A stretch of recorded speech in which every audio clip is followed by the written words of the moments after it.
The NBA is back. Kind of.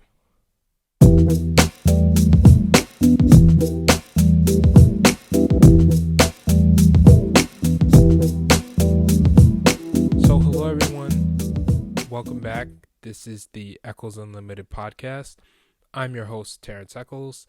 And today I wanted to talk a little bit about the NBA finally making its decision to resume its season and some of the positive things that are going to happen because of that, and some of the negative things and drawbacks as to why this probably isn't the best idea right now. So let's just talk a little bit about the proposal coming up first. And right now it has been voted. It sounds like everything is good to go from like an official standpoint, and they found their new place. They're going to be playing in Orlando, Florida, at the Disney World ESPN Worldwide of Sports Center. It's a great place. They hold college basketball tournaments, AAU high school tournaments there every year.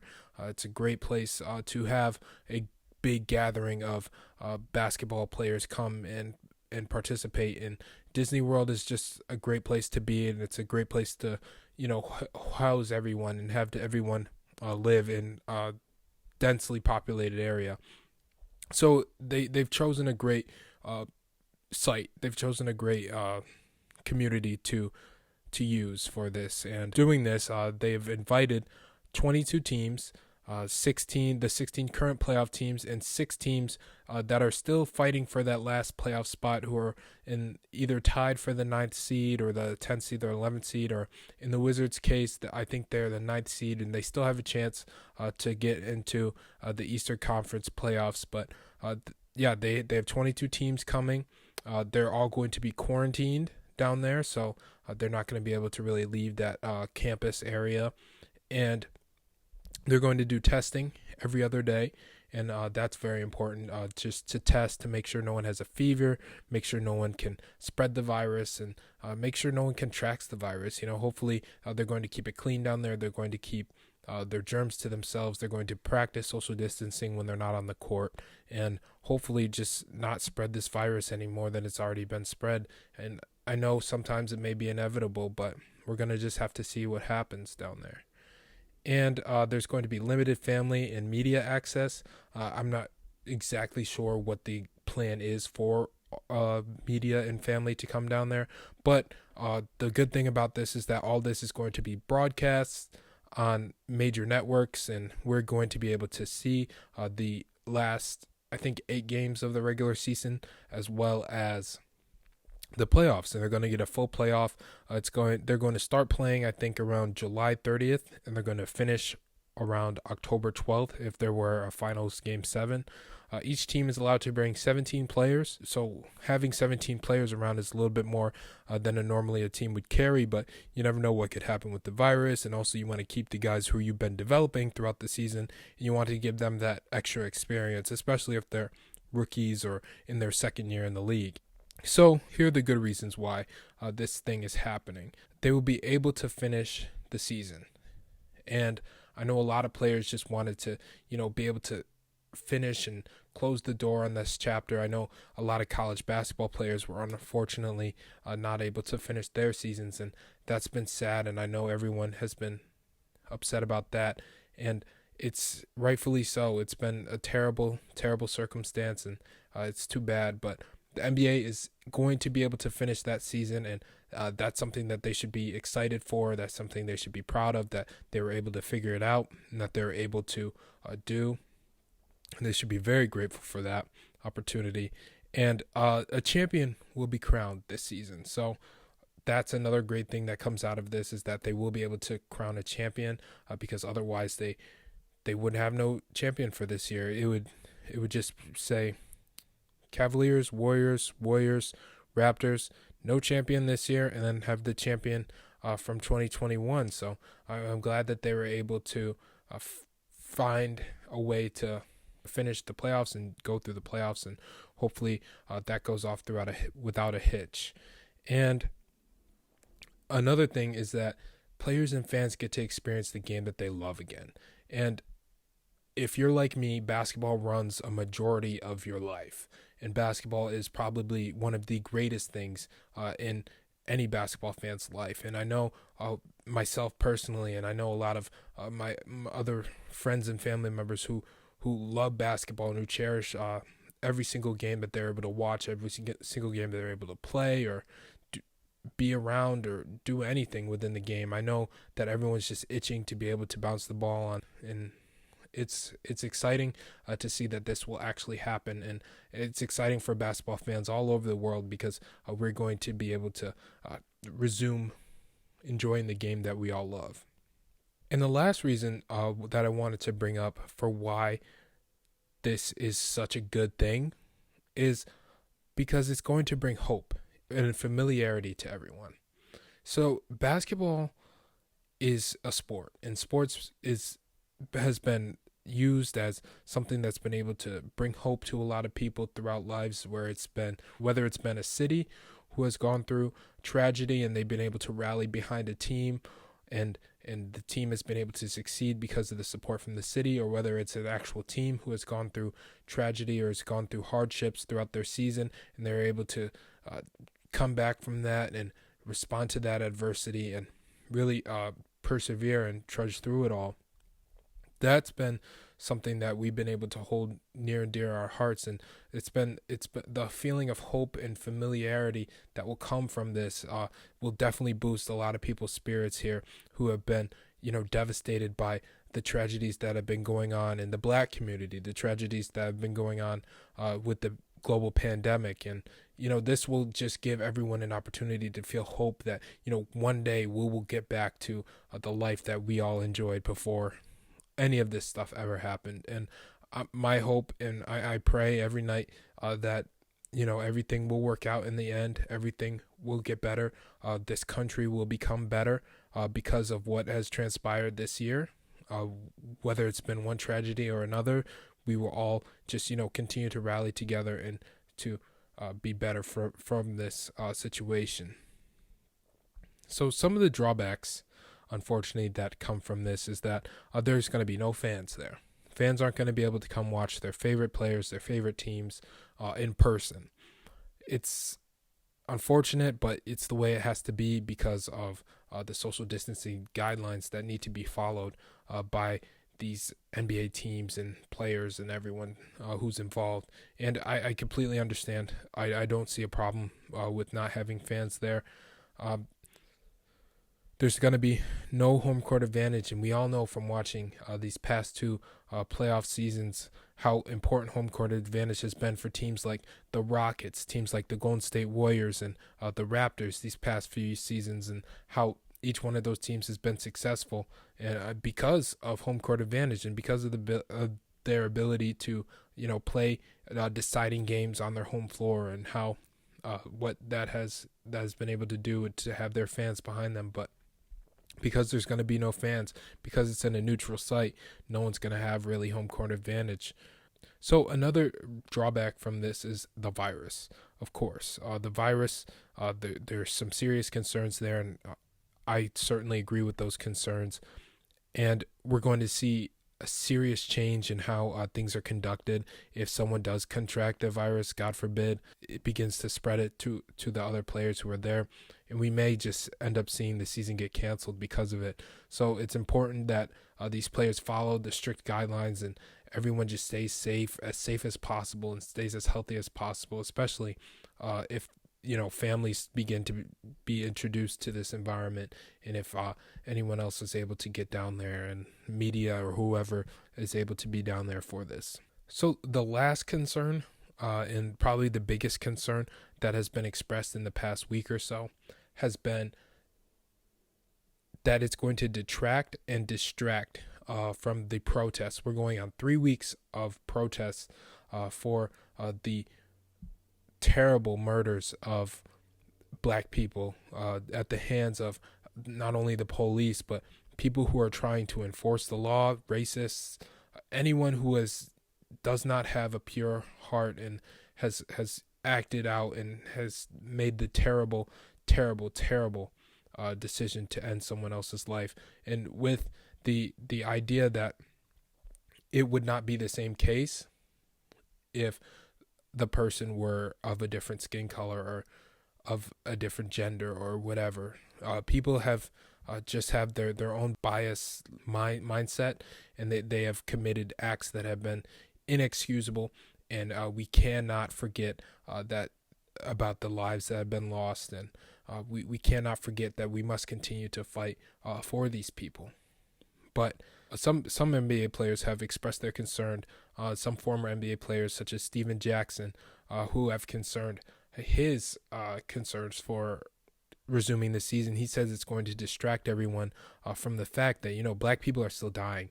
Each and every day we hear about another black person getting killed by the police, it seems like, or each and every day we hear about different hate rallies and hate crimes going on in different cities and throughout this country, and it's really unfortunate. It's really sad but we must continue to keep talking about this. And Kyrie Irving, especially speaking as the NBA Players Association vice president, he said that by having all of these players come and perform for the NBA, the NBA being a majority a black league, and these organizations are thriving off of the backs of black employees, black players.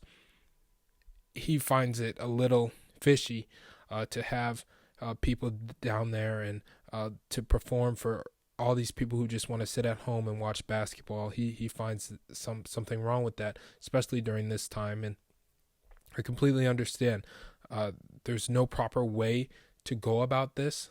A lot of players have been using their platforms. LeBron James, probably the most prominent player in the league, has said he has been on social media advocating for reform and change and justice for those who have lost their lives.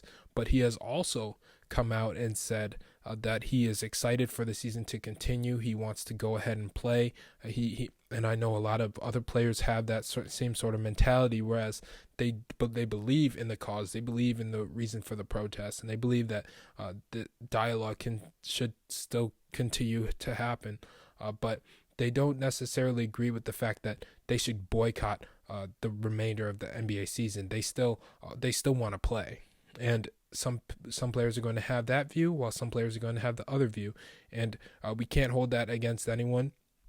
This is a crazy time. This is a crazy situation to be in right now. But like I said, there's going to be no proper way to go about this.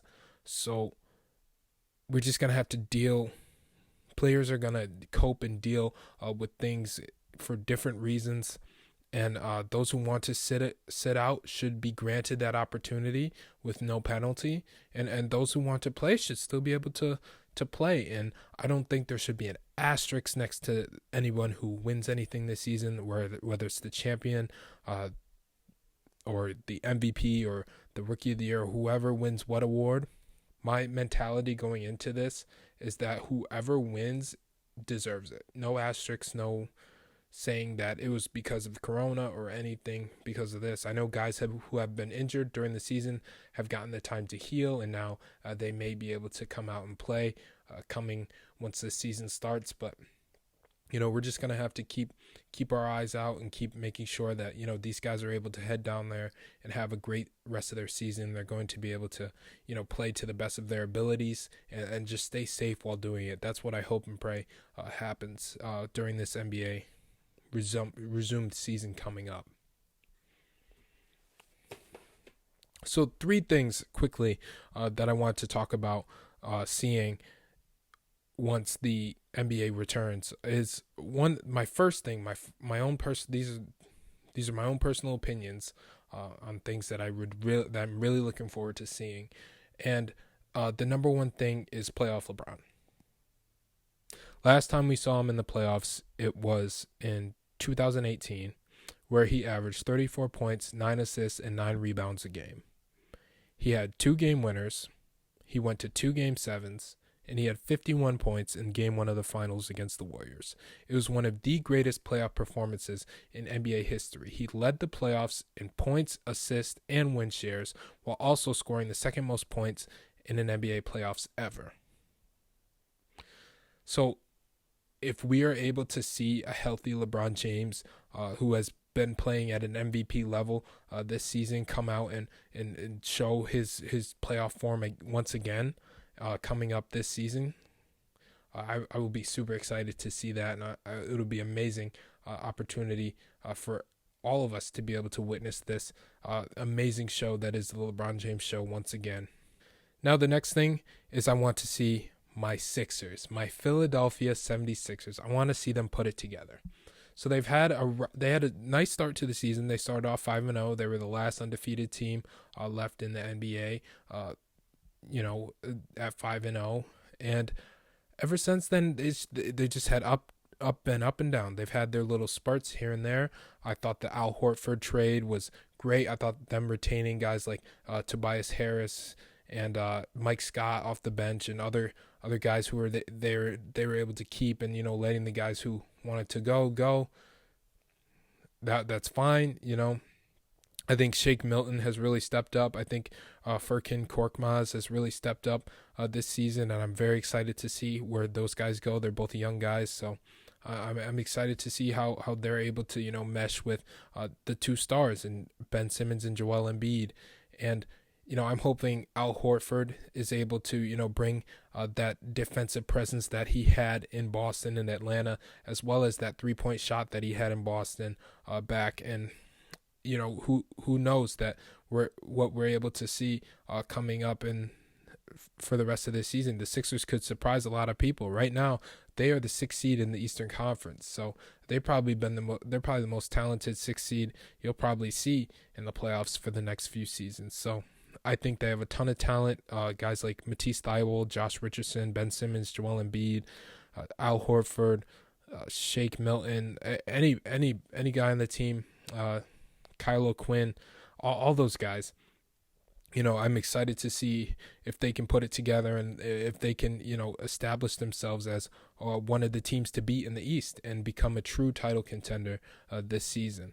So that is another thing that I'm excited to watch once this NBA season resumes in late July. The last thing that I'm excited to see is the race for the 8th seed. In the Western Conference, you have a few teams vying for that final playoff spot, and in my opinion, it's going to come down to the Trailblazers, the Grizzlies, and the Pelicans. Those are the 3 teams I'm really watching. The Suns are coming to the games in Orlando. I don't know if they're going to be able to make a push for it, but I highly doubt that. And the Kings and some of those other teams, I don't really see them. The Spurs, I don't really see them making a push for it, but I really can see it coming down to the Pelicans, the Trailblazers, and the Grizzlies. And right now the Grizzlies have it. They have that spot. And I really like John Morant.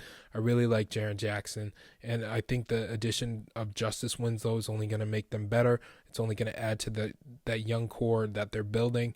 And I really think that they can make some noise going into this year's playoffs. I'm not going to say that they're going to make noise in the playoffs, but they can definitely get into that playoff. And if you look at the Trailblazers, guys like Damian Lillard, CJ McCollum, Yusuf Nurkic might be back after his terrible leg injury last season. And you never know. You have an experienced team with those guys, as well as Carmelo Anthony, and you never know what they're going to be able to do out there. And I'm excited to watch them. I'm excited to see what they're able to do, especially now that they've had the time to rest and heal themselves. And we all know how Damian Lillard is in the playoffs. He's an elite type of player with that crazy range and his amazing ability to just take over playoff games and help lead them to a playoff series win. And who knows what could happen if they get that. And then you have the Pelicans, who are a very exciting young team. Head coach Alvin Gentry, he's a great coach, especially for guys like Zion Williamson, Lonzo Ball, Brandon Ingram, who was an all-star this year.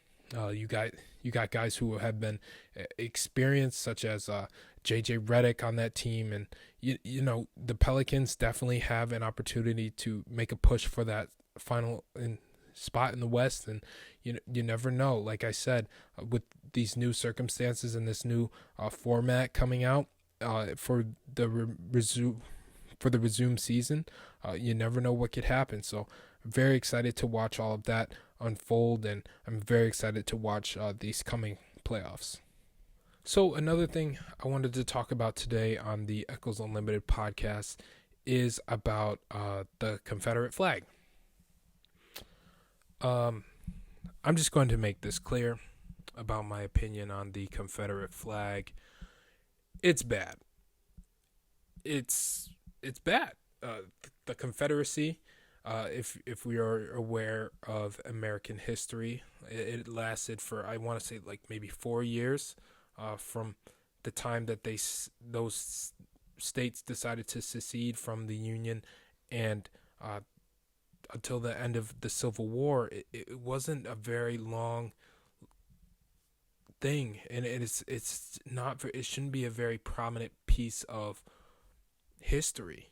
It should be something that we look at and we are disgraced to see. In my opinion, it's as embarrassing for us to look back at our history as a country as it should be for Germany to look back at the Nazi era. And I truly believe that people died under that flag, and people fought under that flag, representing something that just is morally terrible. It's morally wrong. Owning another human being is wrong. And what the Confederacy was fighting for was to have the people in the South continue their way of life. And the Confederacy was fighting for that. Those men who went out there and fought against the Union, against the United States, and they fought against their own country to maintain their way of life. And let me remind you what their way of life was. They owned slaves. They owned human beings, an unpaid labor force, as property. They brutally beat, raped. They did so many terrible things to these people, just physically, emotionally. It damaged black people. It damaged African Americans during that time period, and it was a terrible era that I personally don't want to be reminded of every time I see someone proudly flying that flag. That flag should be saved for history books. That flag should be saved for history lessons. That flag should be saved for just those reasons exclusively, just to teach history. It shouldn't be flown for pride or for whatever. And I know one of the main rights of being an American is to have the freedom of speech and the freedom to express that opinion. And go ahead, express that opinion. But you have to know what that flag has done. The people who fought under that flag owned slaves. They owned people. The people who fought under that flag were not true patriotic American citizens. If you're a true patriot, you would understand that flag represents hate. It represents enslaving human beings. It represents an idea that one race is superior to another. There's no other way around it. There's no other way to sugarcoat what that flag is there for. That flag was flown for the specific reason to represent a group of people who wanted to secede from the United States and represent a different country that owned human beings. I don't think it's right at all to ever own a human being, but they wanted to own a human being because of the color of their skin, because they thought they were superior to that other human being, just based on the fact that they had a different skin color. We can't honor any man who purposely fought under that flag. We can't honor any general, anyone who fought for the Confederate Army. We can't honor any of them. We can't honor any of their songs. We can't honor any of their generals. We can't honor anyone. They died fighting for something that is against the United States. We didn't honor Osama bin Laden after he fought against the United States. So why would we honor any of the Confederate Army generals who fought against the United States? Why would we show them any sort of respect because they thought that owning another human being was the right thing to do? They thought that because they were one color and someone else was another color, they were superior and that they should own a human being. So my own personal experience with the Confederate flag is every time I see one, I get scared. And I get scared because of the history lessons I was taught as a young boy. And I think about the KKK, and I had dreams. I had dreams going to bed. It kept me awake at night sometimes, I remember, as a young child living in upstate New York, that the KKK would break into my house and kill my family. I actually had actual nightmares. That used to keep me up at night when learning about that in school. Now, today, I'm smart, old, I've gone through it. Like, I understand that the KKK can't do that. It's not legal. Even though no matter how much they would want to, they probably wouldn't. But they still have this hateful rhetoric that demeans my people. So I cannot get behind anything that they get behind. I cannot support anything that they support, and that includes our president, who did not denounce or condemn the KKK when they endorsed him.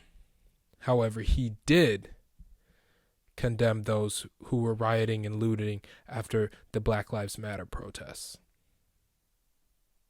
So I can't get with that. I can't get with any of that. Every time I see it, I'm reminded that people who look like me used to be property. They used to work unpaid. They used to get beaten, bashed, raped, everything. Every time I see that flag, I get reminded of that.